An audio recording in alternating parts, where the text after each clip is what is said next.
નમસ્કાર વિદ્યાર્થી મિત્રો, આપ સૌનું સ્વાગત કરું છું. ધોરણ 8 સામાજિક વિજ્ઞાન પાઠ નંબર 14 આપત્તિ વ્યવસ્થાપન. વિદ્યાર્થી મિત્રો, આ પાઠનું નામ સાંભળતા જ તમને એવો પ્રશ્ન ઊભો થતો હશે કે આપત્તિ એટલે શું? તો વિદ્યાર્થી મિત્રો, આપત્તિનો એવો કંઈક અર્થ કરી શકાય કે વ્યક્તિનું જીવન જ્યારે ખૂબ સરસ રીતે ચાલી રહ્યું હોય ત્યારે જે સમસ્યાઓ ઊભી થતી હોય જેના કારણે વ્યક્તિનું જીવન વેરવિખેર થઈ જાય ત્યારે તે શબ્દને અથવા તો તે પરિસ્થિતિને આપણે આપત્તિનું નામ આપી શકીએ છીએ. આપત્તિ શબ્દ સાંભળતા વિનાશ, જાનમાલનું નુકસાન કે હાડમારી નજર સામે આવી જાય છે. તે કુદરતી કે માનવસર્જિત વાતાવરણથી નિપજેલી હોય કે પૃથ્વીના પેટાળમાંથી ઉદ્ભવેલી હોય, મંદ ગતિએ કે ત્વરિત ગતિએ પણ તે જાનમાલનું નુકસાન પહોંચાડે છે. એટલે કે વિદ્યાર્થી મિત્રો, આ આપત્તિ વ્યક્તિના જીવનમાં કોઈ પણ રીતે આવી શકે છે. તે કુદરતી રીતે પણ આવી શકતી હોય છે કે તે માનવસર્જિત રીતે પણ આવી શકતી હોય છે. વાતાવરણની અંદર આ આપત્તિ કોઈ પણ સંજોગોમાં મનુષ્યના જીવનની અંદર પ્રવેશતી હોય છે. તે પૃથ્વીના પેટાળમાંથી હોય કે આસપાસ રહેલા વાતાવરણમાંથી હોય, તે ધીરે ધીરે આવતી હોય કે ત્વરિત એટલે કે ઝડપથી આવતી હોય, પરંતુ તે વ્યક્તિના જીવનમાં રહેલા જાનમાલને નુકસાન પહોંચાડનારી હોય છે. આપત્તિ તેના ઉદ્ભવ અને તેને માટે જવાબદાર કારણોથી તેને બે પ્રકારોમાં વહેંચવામાં આવી છે. વિદ્યાર્થી મિત્રો, અહીં આપણે જોઈ શકીએ છીએ કે આપત્તિના બે પ્રકાર પાડવામાં આવ્યા છે. પ્રથમ પ્રકાર છે કુદરતી આપત્તિ અને બીજો છે માનવસર્જિત આપત્તિ.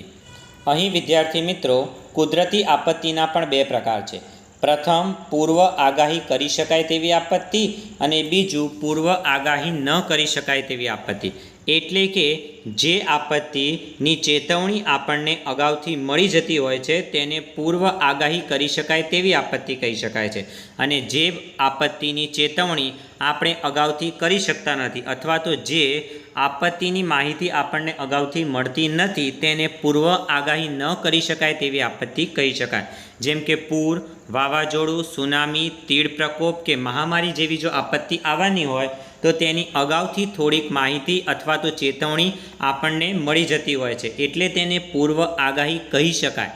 પરંતુ ભૂકંપ, જ્વાળામુખી, દાવાનળ, ભૂસ્ખલન તેની આગાહી અગાઉથી કરી શકાતી નથી, તેની ચેતવણી આપણને અગાઉથી મળતી નથી, તેથી તેને પૂર્વ આગાહી ન કરી શકાય તેવી આપત્તિ કહી શકાય. હવે વિદ્યાર્થી મિત્રો, આપત્તિનો બીજો પ્રકાર એટલે કે માનવસર્જિત આપત્તિ. તેમાં આગ, હુલ્લડ, બોમ્બ વિસ્ફોટ, આગ, ઔદ્યોગિક અકસ્માત વગેરેનો સમાવેશ કરવામાં આવે છે. વિદ્યાર્થી મિત્રો, અહીં આપણે આવી બે પ્રકારની આપત્તિ વિશેની માહિતી સંપૂર્ણપણે સમજીશું અને મેળવીશું, જેમાં કુદરતી અને માનવસર્જિતની બધી જ આપત્તિઓનો સમાવેશ થાય છે. સૌપ્રથમ વિદ્યાર્થી મિત્રો, આપણે અહીં કુદરતી આપત્તિ વિશેની માહિતી મેળવીએ. તેમજ આ આપત્તિઓમાંથી બચાવ માટે આપણે શું કરવું જોઈએ તેના વિશેની પણ માહિતી અહીં આપણે મેળવીશું. જે આપત્તિ માટે કુદરતી બળો કે સંજોગો કારણભૂત હોય તેને કુદરતી આપત્તિ કહેવાય છે. એટલે કે જે આપત્તિ કુદરતી રીતે થતી હોય તેને આપણે કુદરતી આપત્તિ કહી શકીએ છીએ. આ પ્રકારની આપત્તિ વ્યાપક ક્ષેત્રમાં જાનમાલની ભારે ક્ષતિ પહોંચાડે છે. એટલે કે જ્યારે કુદરતી આપત્તિ થતી હોય ત્યારે તે આસપાસના વિસ્તારમાં મોટાભાગે ઘણું બધું જાનમાલનું નુકસાન કરી જતી હોય છે. પૂર્વ આગાહી શક્ય ના હોય તેવી ભૂકંપ, જ્વાળામુખી, દાવાનળ અને ભૂસ્ખલન જેવી આપત્તિઓ ભારે વિનાશ વેરે છે.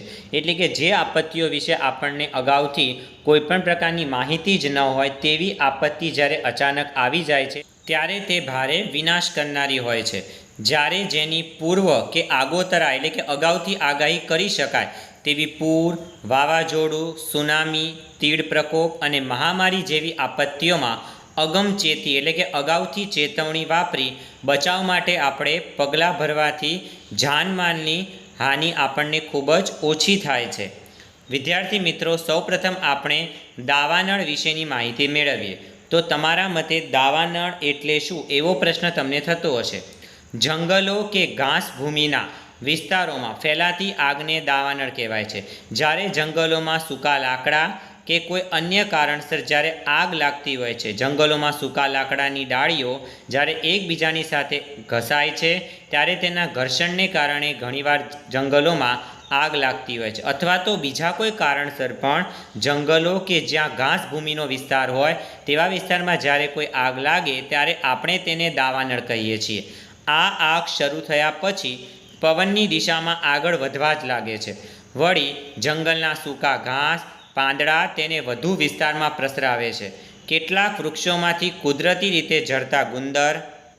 આ દાવાનળ માટે કેટલીક વાર માનવ પ્રવૃત્તિ જવાબદાર હોય છે, જેમ કે સળગતી બીડી કે સિગારેટનું બુઝાવ્યા વિના ફેંકવું. કેટલીક વાર વિદ્યાર્થી મિત્રો કેટલાક મુસાફરો જંગલની વિઝિટ એટલે કે જંગલની મુલાકાત માટે જતા હોય છે, ત્યારે તે પોતાના હાથમાં રહેલી બીડી કે સિગારેટને ઓલવ્યા વિના જ ત્યાં આસપાસના વિસ્તારમાં સળગતું જ ફેંકી દે છે, જેના કારણે એ બીડી અને સિગારેટના સળગવાના હોવાને કારણે ત્યાં આસપાસમાં એક મોટી હોનારત થઈ શકે છે, જેને આપણે દાવાનળ કહીએ છીએ. પશુ ચરાવનારાઓને કામચલાઉ બનાવેલ ચૂલા બેદરકારીથી ઓલવ્યા વિના જતા રહેવું. કેટલીક વખત ત્યાં જંગલોમાં કેટલાક લોકો પોતાના પશુઓ ચરાવતા આવતા હોય છે, ત્યારે તેઓ પોતાના કામ માટે ત્યાં કેટલાક ચૂલા સળગાવે છે.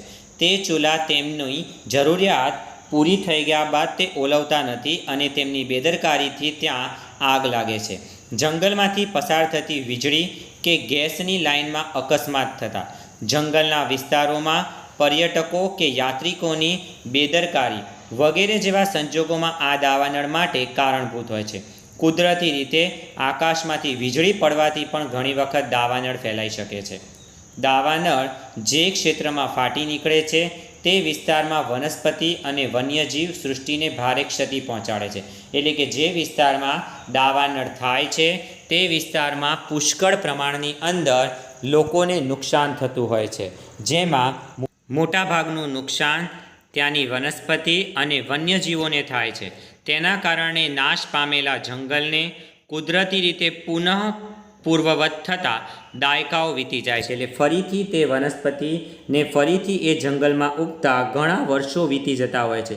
તે વિસ્તારની પર્યાવરણીય સમતુલા જોખમાય છે. આસપાસ આવેલા ગામોને પણ તેનું જોખમ ઊભું થાય છે.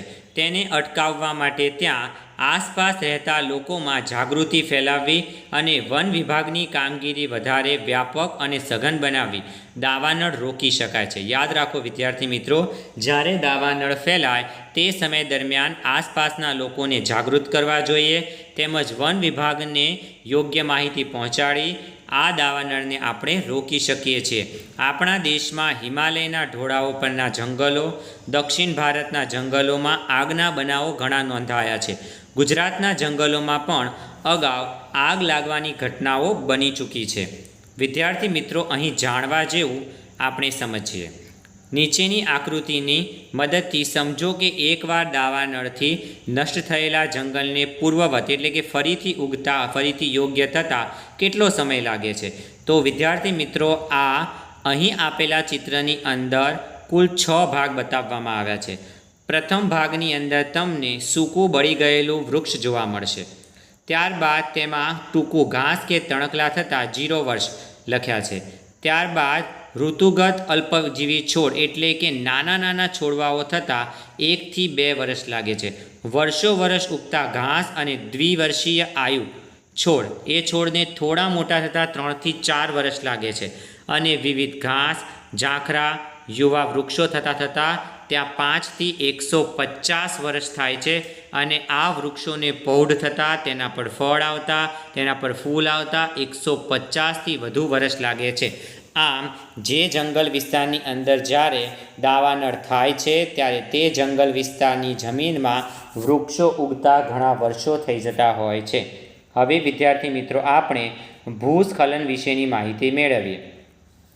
તો તમને એવું થશે કે ભૂસ્ખલન એટલે શું? તો વિદ્યાર્થી મિત્રો, ભૂસ્ખલન એટલે ભૂમિનું ઘસી પડવું. જમીનનો કેટલો ભાગ નીચેની તરફ જતો રહે અને ત્યાં ખાડા જેવી પરિસ્થિતિ સર્જાય તેને ભૂસ્ખલન કહેવામાં આવે છે.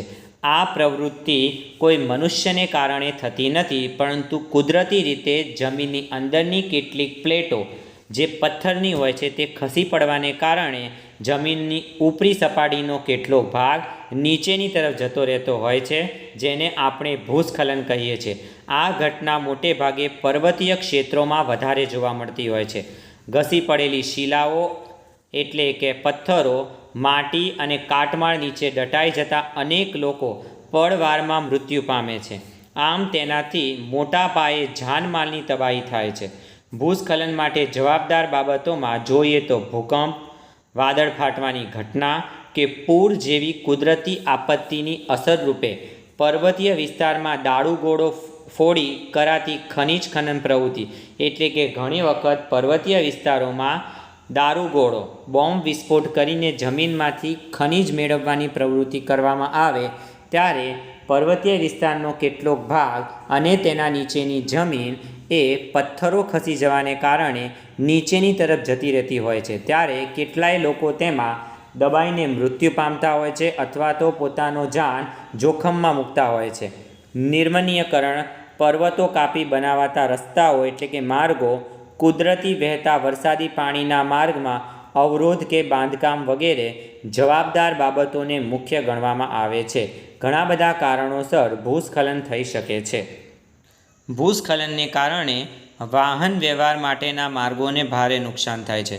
વળી તળેટીના કે ઢોળાવો પરની માનવ વસાહતોમાં ભારે તારાજી સર્જાય છે, એટલે કે નુકસાન યોજાય છે. અનેક માણસો અને પાલતુ જાનવરો પોતાનો જીવ ગુમાવે છે. જે લોકો ઈજાગ્રસ્ત કે કાયમી વિકલાંગતાનો ભોગ બન્યા હોય તેના પુનર્વસન માટેનું કામ પડકારજનક હોય છે. ખેતીલાયક જમીનો નકામી બની જાય છે. પર્વતીય ઢોળાવો પર આવેલા જંગલો નાશ પામે છે. એ વિસ્તારનું ભૂદ્રશ્ય બદલાઈ જાય છે. રસ્તા, પુલ જેવા વાહન વ્યવહાર માટેના બાંધકામ ફરી ઊભા કરવા સેંકડો રૂપિયાનો ખર્ચ થાય છે. આમ ભૂસ્ખલન મોટા પાયે આર્થિક નુકસાની લાવે છે. ભૂસ્ખલનની પ્રભાવિત વિસ્તારોમાં ઉત્તરાખંડ રાજ્યમાં કુમાઉં અને ગઢવાલ વિસ્તાર, પશ્ચિમ બંગાળમાં દાર્જિલિંગ એ મુખ્ય છે. ગુજરાતમાં સાપુતારા, ડાંગ વિસ્તાર, ઈડર જે સાબરકાંઠામાં આવેલો વિસ્તાર અને અંબાજી દાંતા જે બનાસકાંઠામાં આવેલા વિસ્તારમાં આવી ઘટનાઓ જ્વેલ્લે એટલે કે ખૂબ જ બને છે અને તેનો વ્યાપ અત્યંત મર્યાદિત હોવાથી તેની વિનાશકતા હિમાલયના વિસ્તારોની તુલનામાં ઘણી અલ્પ છે, એટલે કે ઓછી જોવા મળે છે. વિદ્યાર્થી મિત્રો, ભૂસ્ખલનની પ્રક્રિયા જે વિસ્તારોમાં થાય છે ત્યાં લોકોનું જીવન ફરીથી યોગ્ય સ્થિતિમાં લાવવું એક પડકારજનક પરિસ્થિતિ હોય છે. જાણવું ગમશે તમે પર્વતીય વિસ્તારની મુસાફરી કરવા સંકેત પાટિયું જોયું છે તે અહીં બાજુમાં આપેલું છે. જે વિસ્તારમાં ભૂસ્ખલનની સંભાવના હોય ત્યાં લોકોને સાવધ કરવા માટે આ પ્રકારની નિશાની પ્રદર્શિત કરવામાં આવતી હોય છે. વિદ્યાર્થી મિત્રો, હવે આપણે તીડ પ્રકોપ વિશે માહિતી મેળવીએ. તો તીડ એક પ્રકારનો કીટક છે.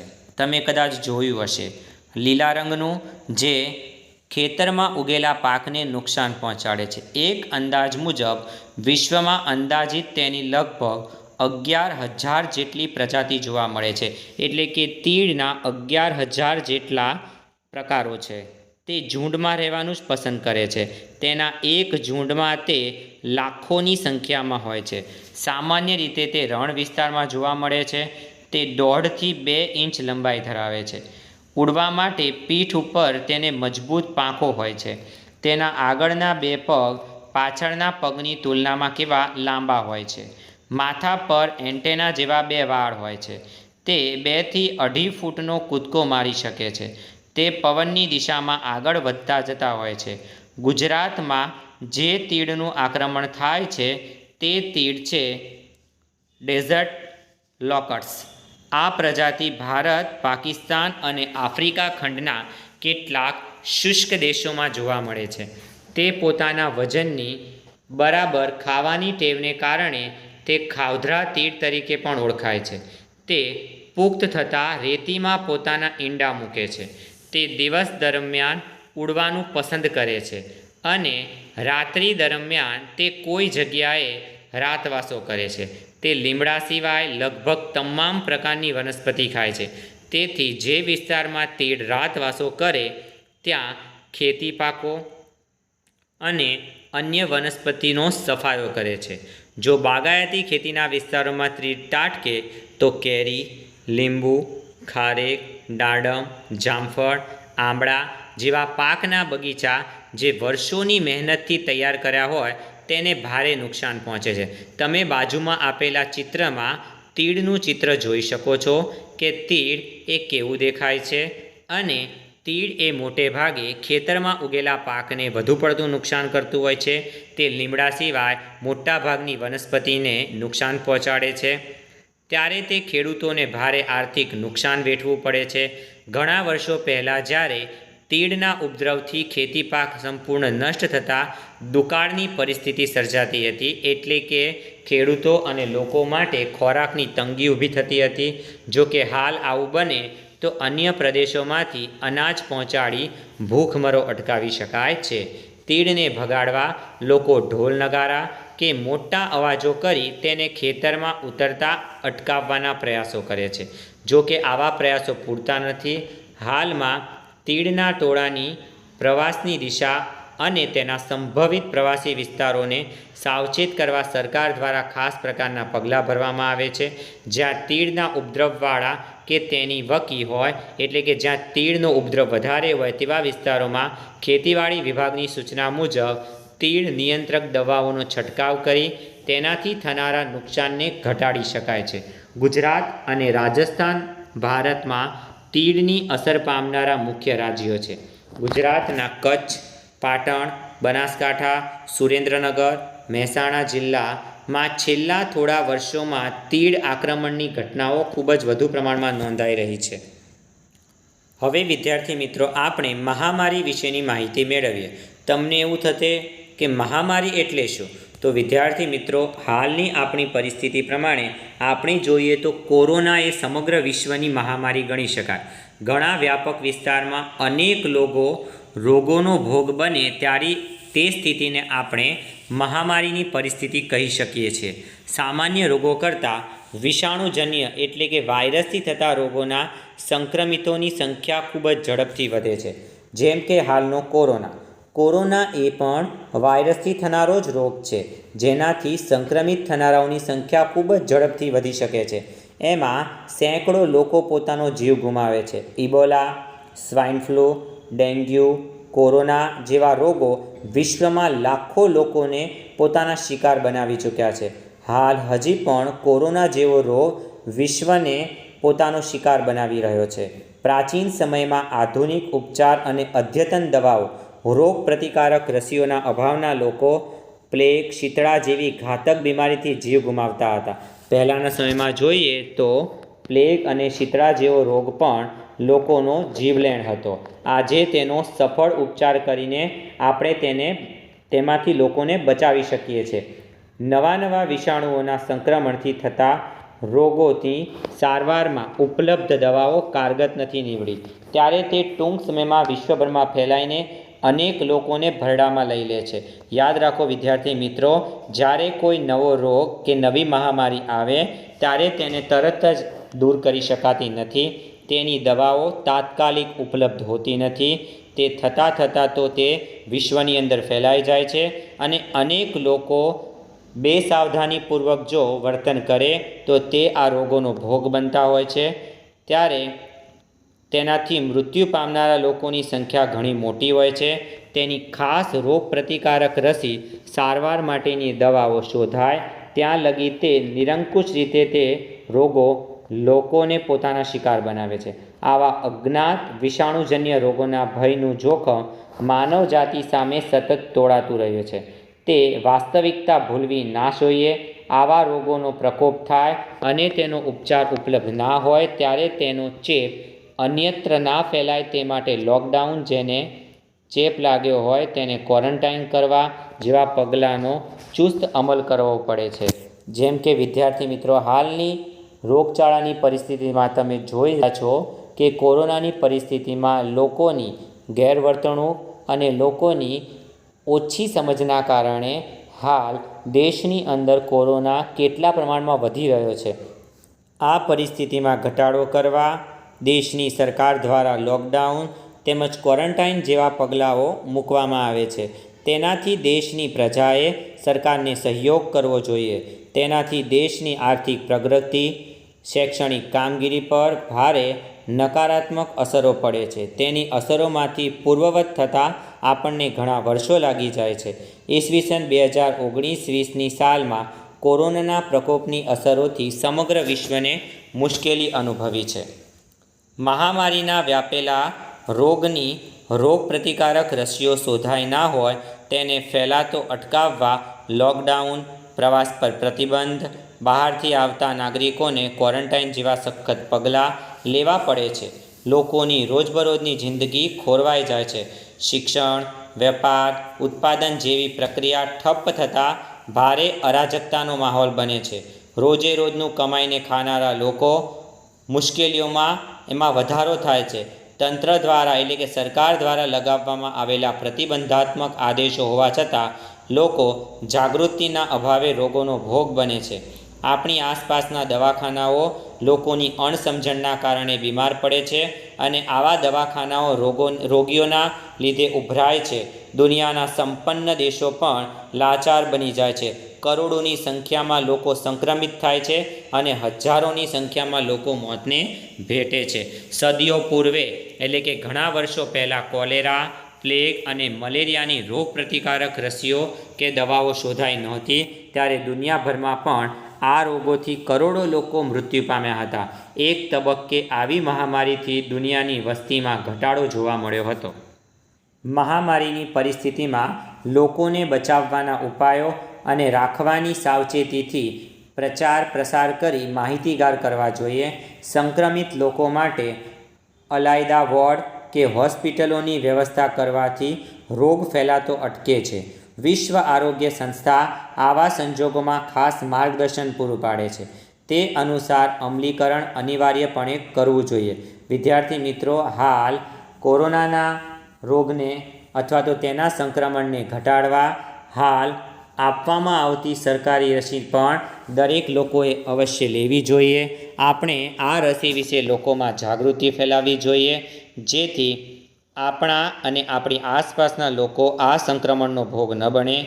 બહારથી આવતા લોકોને પૂરતી દાક્તરી તપાસ કરીને જ પ્રવેશવા દેવા કે જરૂરી જણાય તો ક્વોરન્ટાઇન કરવા જોઈએ. માનવની પ્રગતિની સાથે સાથે નવા વાયરસજન્ય રોગો પણ આવતા રહ્યા છે અને જ્યાં લગી તેની રોગપ્રતિકારક રસી ના શોધાય ત્યાં લગી સમગ્ર વિશ્વ તેની સામે લાચાર બની રહે છે.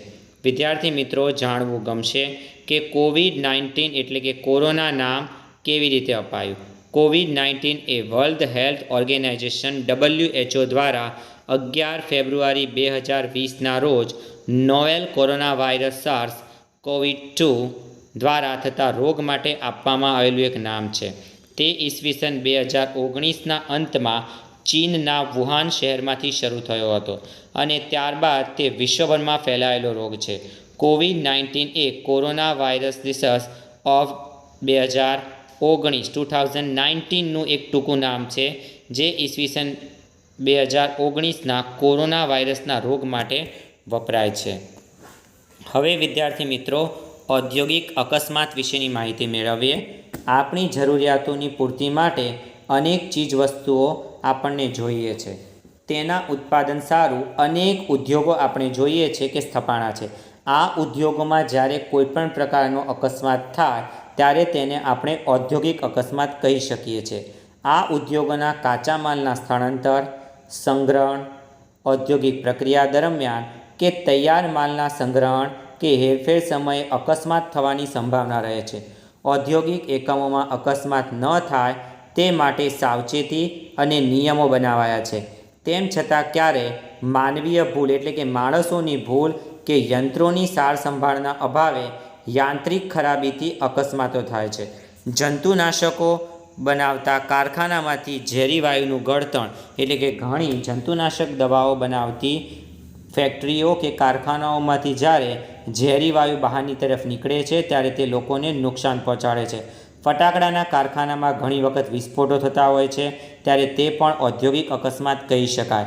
પ્લાસ્ટિક જેવી સળગી ઉઠે તેવી સામગ્રી બનાવતા કારખાનામાં આગ લાગવી, રિફાઇનરીઓમાં વિસ્ફોટ કે આગ લાગવી, રસાયણો બનાવતા કારખાનામાં પ્રક્રિયા દરમિયાન આગ કે વિસ્ફોટક, પરમાણુ ઉર્જા વગેરે ઉદ્યોગોમાં થતા અકસ્માતોથી કામ કરતા કામદારો ઉપરાંત આજુબાજુ રહેતા નાગરિકો પણ પોતાનો જાન ગુમાવે કે કાયમી વિકલાંગતાનો ભોગ બને છે.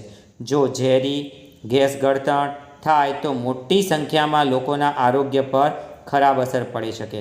વળી વાતાવરણ અને જળાશયો પણ પ્રદૂષિત થાય છે. ઔદ્યોગિક અકસ્માતમાં ગેસ ગળતર થાય તો પવનથી વિરુદ્ધ દિશામાં દોડી જવું, એટલે કે જે સમય દરમિયાન ગેસ ગળતરની પ્રક્રિયા થતી હોય કોઈ સંખ્યા દરમિયાન, આપણે ઉદાહરણ સ્વરૂપે જોઈએ કે કોઈ ફેક્ટરી કે કારખાનાની અંદર જ્યારે ઝેરી ગેસ જ્યારે લીક થયેલો હોય ત્યારે પવન જે દિશામાં આવતો હોય તેની વિરુદ્ધ દિશામાં દોડવું જોઈએ. આથી આપણે તે પરિસ્થિતિમાંથી બચી શકીએ છીએ. આમ કરવાથી તેની અસર આપણા પર ઓછી થઈ શકે છે. જો આગ લાગી હોય તો તે સ્થાનથી સલામત સ્થળે આપણે ખસી જવું જોઈએ. કુતૂહલવશ ટોળા ન કરી રાહત અને બચાવ કામગીરીને મદદરૂપ થવું જોઈએ. બચાવ કામગીરી માટેની ખાસ તાલીમ કે તે અંગેના ખાસ પોશાક કે સાધનો વિના આપણે ન જોડાવવું જોઈએ. પોલીસ, અગ્નિશામકના વાહનો અને એમ્બ્યુલન્સના વાહનો માટે રસ્તો ખુલ્લો કરીને આપણે તેને મદદરૂપ બનવું જોઈએ. આપત્તિઓ કુદરતી હોય કે માનવસર્જિત, પણ તે માનવ જીવન પર ઘણી માઠી અસરો છોડી જાય છે. થયેલ નુકસાનને ઠીકઠાક કરવામાં કરોડો રૂપિયાનો ખર્ચ સરકારે ઉઠાવવો પડે છે. વળી જે લોકોના પરિવારમાંથી કમાવનાર વ્યક્તિ મૃત્યુ પામ્યો હોય તો તે પરિવારે ખૂબ જ કફોડી એટલે કે ખરાબ સ્થિતિમાંથી પસાર થવું પડે છે. કાયમી વિકલાંગતાનો ભોગ બનનારા લોકોને માનસિક હતાશામાંથી બહાર લાવવી જોઈએ. તેવા લોકોના પુનર્વસન એટલે કે ફરીથી જીવન યોગ્ય સ્થિતિમાં આવી શકે તેવું તેના માટે પડકારરૂપ હોય છે, તો આપણે તેને મદદ કરવી જોઈએ. જો કે સરકાર દ્વારા તબક્કાવાર પગલાં લઈને તે કામગીરી હાથ ધરી લોકોને રાહત અને મદદ આપવામાં આવે છે.